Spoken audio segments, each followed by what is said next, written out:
Well, I should say good morning, everybody from Los Angeles. We're out here with Writers of the Future. It's getting to be the wee hours of the morning. I'm keeping these guys up late so we can get finished. Yeah, give me your name. Michael Pante. Michael's always a good name. Arthur? Yeah, Author. Oh, Arthur. Okay, we got another Arthur in here. Where you from? Yes. What do you think? I know. I hear an accent there. I'm not sure. England, actually. Yeah, I was gonna, yeah, because it didn't sound deep enough to be an Aussie. No, England, but I live in Stockholm, Sweden. Oh, well, you must love it up there. Yeah, it's great.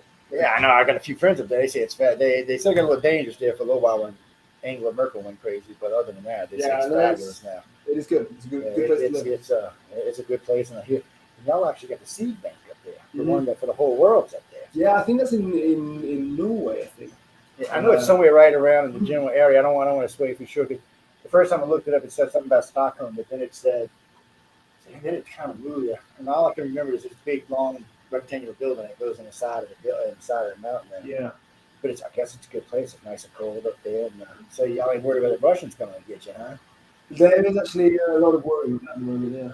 Don't worry. They invade y'all. We will go their ass. Yeah, that's what we that we will put up with. Unfortunately, Ukraine, there's nothing we can do about it. Mm. We should honestly do something about it, but I don't see anybody getting moved. So it's surprisingly to me, I was really surprised that it went down the way it did. And I got a lot of friends overseas. I mean, a lot.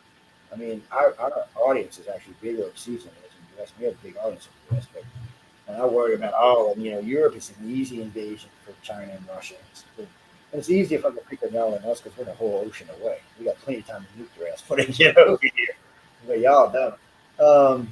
The Canadians, I noticed the other day I got a Canadian host. Some of them sound just like Americans, but some of them have a leftover accent from England, which is a little strange, except for the ones in Quebec. They sound like the coon asses do. There's a whole, we got kissing cousins, they call them Acadians. They even speak the same French as the ones in Louisiana do, which is not French, by the way. I don't know what the hell language it is. I had 2 years of French. I taught my grandfather. I said, what the hell are you saying? I'd recognize one word out of every 50. I said, it's not French.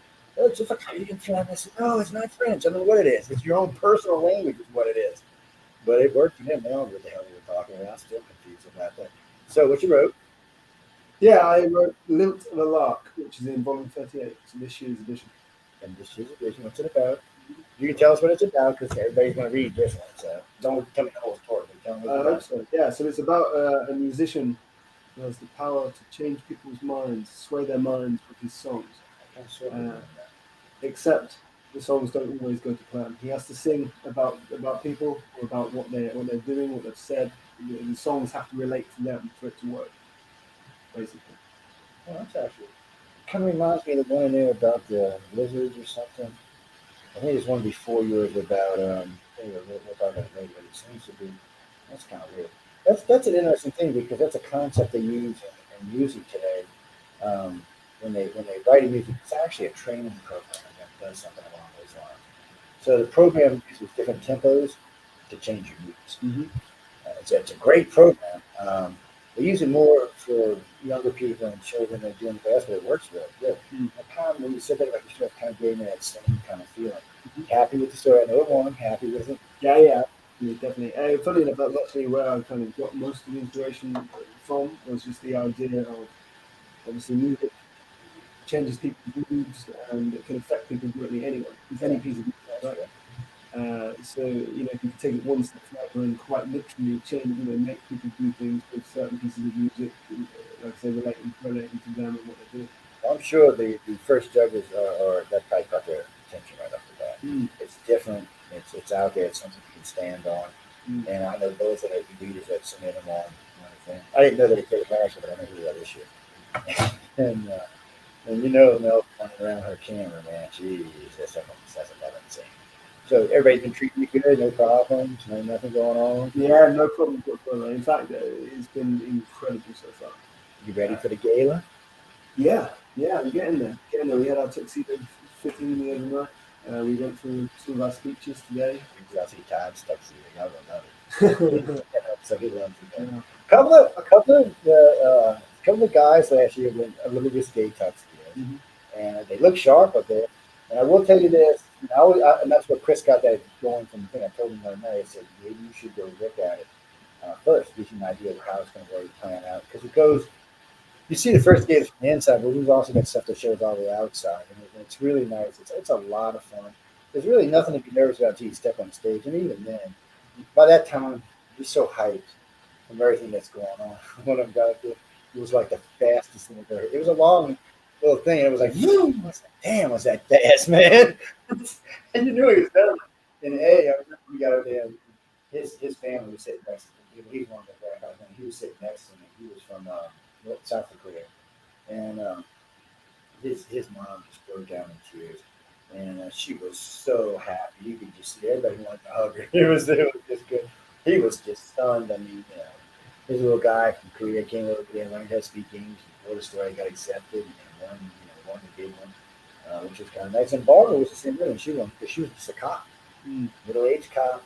Put the story out there, but she was smart. She wrote about something she knew, and she did psychic cop is what she did. So that was smart. So I was impressed with the stories that way. And I'm read these again because most of y'all stories are in my head, and when I start talking about, I start remembering. But I want to read them again just because we're going to be talking about them in the near future on a editor's note kind of thing. They wanted me just to review them, so I'm going to read them again, make sure I'm right on. But like I told you, when I went through it the first time, I was just happy reading. I was comfortable. It was just hard for me because it was like this, and it's a stand next to my big computer, so it was like this. And I actually had this little thing on this magnifying so I had my glasses, so it would just slide up and down while I was reading. It was actually soft play, which was nice, and really, really enjoyed them.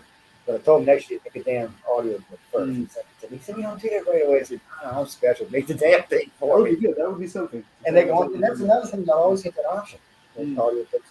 I always tell everybody the same thing. If you go on audio, just make sure it's got somebody with your voice. That's Microsoft Sanchez suicidal stuff, man. They're getting better with voices out there, and there are professional readers out there, professional voices. And that's just another way. It's just another way. And then, of course, there's ebooks.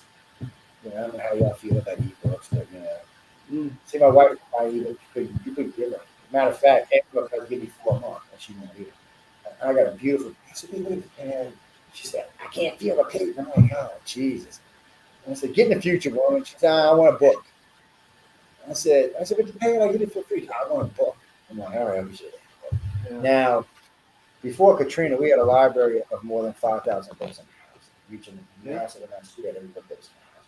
We had a Linden library, which Linden from paranormal, mythology, the whole host of our and in the southern part of the U.S., they're really big into these little mini libraries. Put in front yard, they put 20, 30, 40 books in.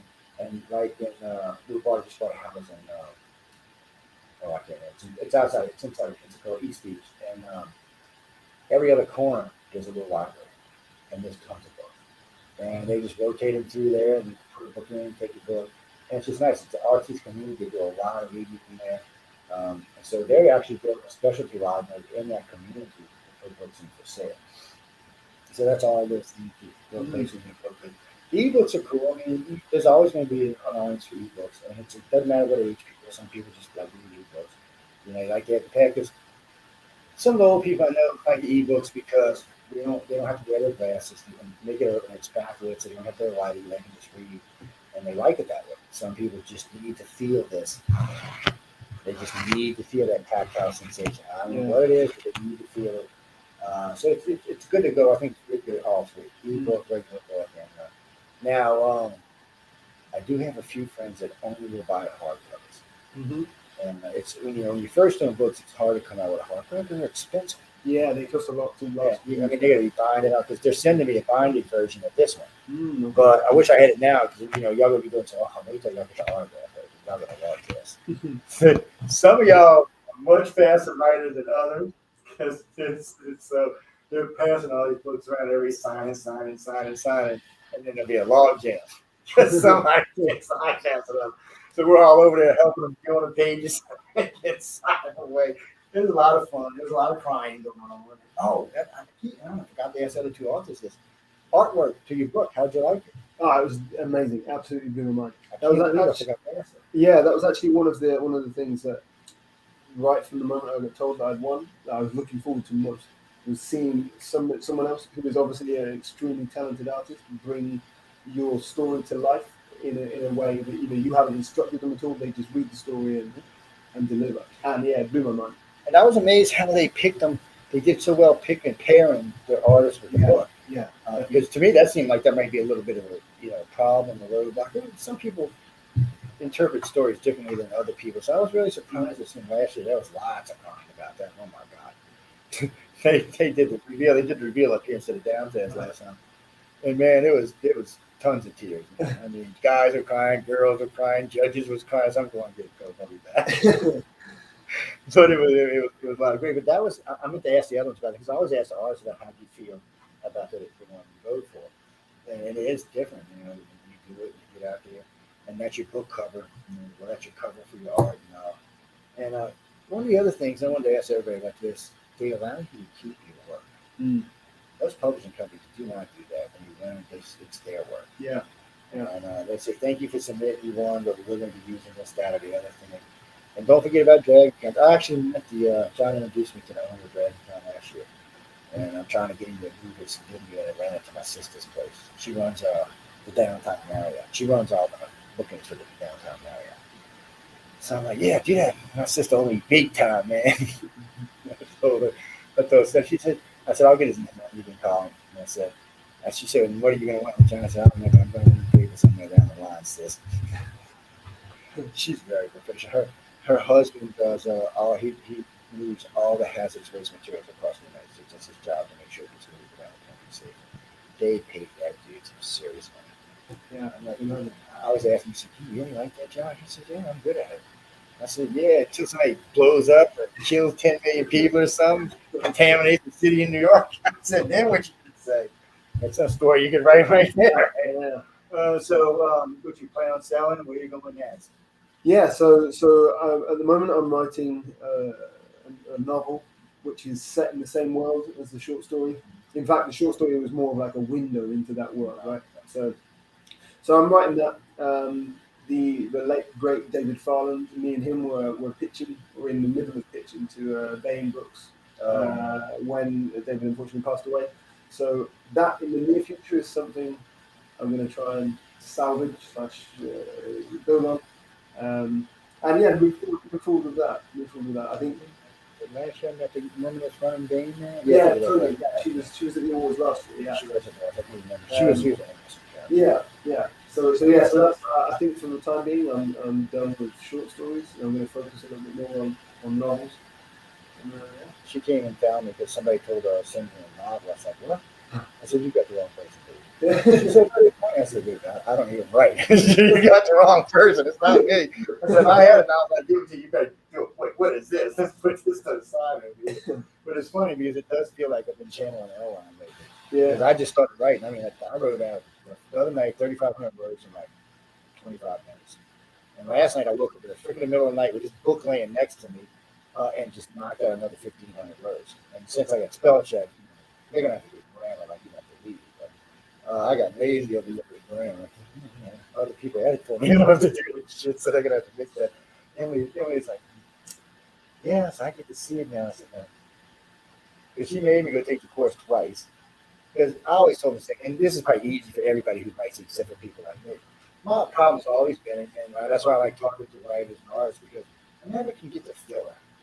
You know, I was driving down the highway, it was sunny and pretty. I just can't grasp that. I understand it. But for some reason, my imagination just will not. Even though I know the proper steps now, I didn't know if they were going to look better this year. I don't know how y'all do that. Yeah. Really that's just pure imagination is what that is. Unless you're writing about something you know about, then I guess it's a little bit different.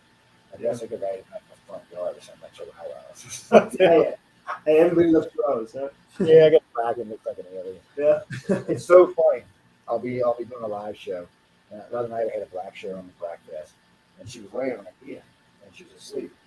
And one of the hosts said something. She cut her eyes, because she's solid black. Her eyes are jet black, so when she cut her, you see this little white sweater. What the is that, Joe? I said, what are you talking about? Joe, there's something jumping out of your jacket. What are you talking about? And I reached up and said, you mean my dog? Get the hell out of here. What are you talking about? It's a damn dog. I won't let the other one because she's shedding right now. She's white, so she got to stay on the floor. It's interesting kind of stuff. So since you're overseas, especially being up in the Norwegian countries up there, I should say that, the northern, world, the cold part of the world. Yeah. It's the really cold part of the world. Yeah.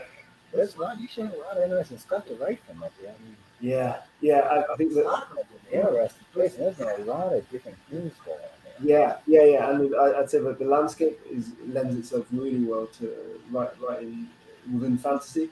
It's really good up there Yeah. because I mean that looks almost like Game of Thrones when they go beyond the wall. That is pretty much Sweden, right? It's like what was in the Vikings. I wasn't even a fan of it. Exactly. Yeah, and there's so much to draw inspiration from that. My wife's still in love with Ragnar. Yeah, that was a new movie, Raised by Wolves. Yeah, the series, yeah, right. It's a 50-50, but right, so he's fat. Yeah. I was like, what? Leave the man alone. This is just too crazy. But it's again, TV people need writers. That show definitely needs a writer. Yeah. Discovery definitely needs a writer. Somebody knows Star Trek. It's Picard needs a writer. All these people need writers, and submit a story. And they always told me, and I've worked with a few people with these. Always trying to say, get these authors to submit to us. He said, all right, if we don't like it, we just won't use it. He said, if we like it, they're going to get paid, they get a mention, and if it's really good, they'll get asked to write more. A cousin of mine, he's been writing. He wrote for New Generation for 4 years. He was on the writers' team, and he got it by submitting a story, and it never gets when it wasn't at the board. It's very much a bigger story. He said he woke up in the middle of the night, and he came up with this thing about Picard being taken by the board, and he sent it to him. He wasn't mentioned anywhere in the story, and he said he got the cutest from his kid. Kept saying some weird name. Oh, he did. He was trying to sketch it out, and the kid was saying Crudius or some weird name. He came up with the cutest from it, and he did 2-part, and that's the he had said some stuff earlier. They had put him on a team, and I think he got off for a while. And then he submitted that one, and they kept him, I think, pretty much the series was done. And he was like, and he was amazed at it happened. Yeah. He had not a clue. He just did it. That's why I tell people, if you don't submit, you can't get a job, you can't win, you can't do anything. You've got to submit in order to make a difference, in order to be comfortable, or to get a job or anything. And you never know until you submit a story. Exactly. You'd be surprised how many people are held back by that initial fear of submitting or sending stuff in. I mean, it takes quite a lot of people a long time before they let anybody else read their work. They write for themselves in the beginning, and it's a process to open up and actually be comfortable with people reading your work. Well, most people want to be criticized. No. And and I like that these groups get together from Writers of the Future and they work the stories before they submit a place, which is a good idea. And somebody asked me one time, "You're not worried that they might steal your story?" I said, "Well, if you submit it to them, you can pretty much prove that you're the one that sent it." I said, "Everything on the internet's traceable now." I said, "So," and they're like, "Yeah, but you're still taking a big risk." I said, "Maybe." I said, "I haven't really seen that problem yet, but it is true. I guess it could be a risk." It's so just novels, any short stories, children's books, maybe. No, actually, I'd say novels. Short stories is something I actually had never written a short story before I entered the contest. So that was I decided to write short story with the aim of winning the contest. So now I'll go back to novel writing with a little bit. You just put Dr. Who in there something and submit it to them. Yeah, exactly. Yeah. It's weird, but there's a lot of this going on. And God knows that we need a writer right now. Yeah. Writing is not all that great. Favorite genre? It's fantasy. It has to be fantasy. I'd say. I mean, I dabbled very, very limitedly in sci-fi, but I would say secondary world fantasy is my thing. Yeah, I noticed not just the authors, but I noticed all of the illustrators too have a favorite genre. Yeah. They like to work in. Yeah. I just wish I would have all of it. I'm greedy. I don't care which I make as long as it's good. I'm going to see it. It's really, that's what I was saying earlier. I'm so tired of seeing the same old. You know what really bothers me, and you can chime in on this, is how much stuff you remake. Mm-hmm. Okay, you get a great original, and then you remake. So, like my son went and watched the original. Geez, wow, this is better than the remake. Because it still holds up. Yeah. And he's like, I would have, my favorite scene there, and Picard says, I'm going running out there like a wild ass. For some reason, that sticks in the back of my head. I guess because of Star Trek. It is a good scene, he just laughs off and walks out and leaves. That's a good scene. And Yeah. I'm hoping this guy does too. And but a lot of the old ones can be remastered, and even young people today, especially the Z gens will watch it and like it. But when you take a story and you try to take a story and bring it to the future, it's fine. But when you try to add it in the wokeness into the story that came from the past, it never works. No, I agree. And regardless where you feel about where we are that way, just some things just don't meld together. Yeah. Especially some of the old kind of guys back then, they were man, so they don't really play well. You add them into other things. It's just strange. You gotta try. I'm just tired of seeing remake. I don't even care anymore. Stop remaking shit. I know we got imagination because until I came here, I thought imagination had died on this planet. Yeah. I'm not shitting you, man. I'm like, oh my God, what has happened to our planet? We just remake. Stop remake. Give me something new. Give me something I'm watching and I have no idea how it's going to end. And so I'm like, look at that. All right, that's great. So anyway, I'll put your website so these two guys got me all tired. Yeah, so the website is michaelpanter.com. That's Panter, michaelpanter.com. There's some award-winning short stories on there that you can read, a couple of novellas as well if you want to get a feel for the sort of stuff I write. Like I said, it is mainly secondary world fantasy. So if you're a fan of Game of Thrones, The Name of the Wind, that sort of stuff, that's sort of the things I write. So yeah, head on over. My socials are Michael Pante 5 on Instagram and Twitter. So go over there, give me a follow if you want to keep up to date with everything that's happening. You write a novel when the Queen invites aliens to reunite the Empire. I'm just saying, it's not new, man. It's old, yeah. Any parting words of wisdom before I let you go? No, I mean, well, actually, yes. To the people who are thinking about submitting to the contest, or who are just thinking about starting writing, have that ambition, do it and do it at your own pace, and do it something that you love. Make sure that whatever you're writing about is something that you care about, and then you can't go wrong with it. Even if nobody reads it, as long as you're happy with it, that's the main thing. For those who do want to enter the contest and take their writing to the next level, there is quite literally no other contest on earth like this one. And as they always say, you have to be in it to win it. So that's true, you do. And these people are definitely different than a lot of people I've worked with. It was hard for me to get behind it, but now I'm behind. Now remember too, before I let you go, and it's something loud too. Coast to Coast is a good place to get since the Coast won't bring on like what we call commercial stuff, so they're not gonna let like somebody from Raise the Future come represent yourself. But people like y'all, they want new stories, they want novels, they want stuff that is out there that's good. Award-winning helps. Anything that you can say I won an award for automatically helps. Now, and you don't necessarily have to do the whole 4 hours. Sometimes they'll do shows where they have an hour for each person to come on. And they like they're like me. They like to give authors a chance to get into the world and get it out there. Because George is probably tired of seeing the same old crap. And sci-fi has gotten to the point where, I mean, we had to change our Star Trek and add another whole multiverse just so we could turn it into something else. So we introduced the new Ozzy Kirk. Wait, even Ozzy, who was it? I'm getting confused with somebody else. Oh, the Ozzy was Thor one. Sorry. Yeah. Well, there's 3 Chris's there. There's you got the Chris from playing Thor. You got the Chris from Galaxy, Guardians of the Galaxy, and then you got the Chris from Star Trek. Yeah. Like, we got 3 Chris's. Hey, we got another Chris downstairs. Maybe he might make it somewhere. I have no idea. But yeah, don't remember stuff like that can't help you out. And there are other shows that you can submit your stuff to that do stuff like this. There are radio shows that just do authors and artists. So it's a good place to submit your stuff.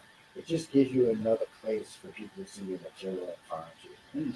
Anyway, I'm gonna let you get. We're gonna get somebody else up next. Thank you very much. Get these out of here so y'all get some sleep in the morning so y'all not completely cussing me.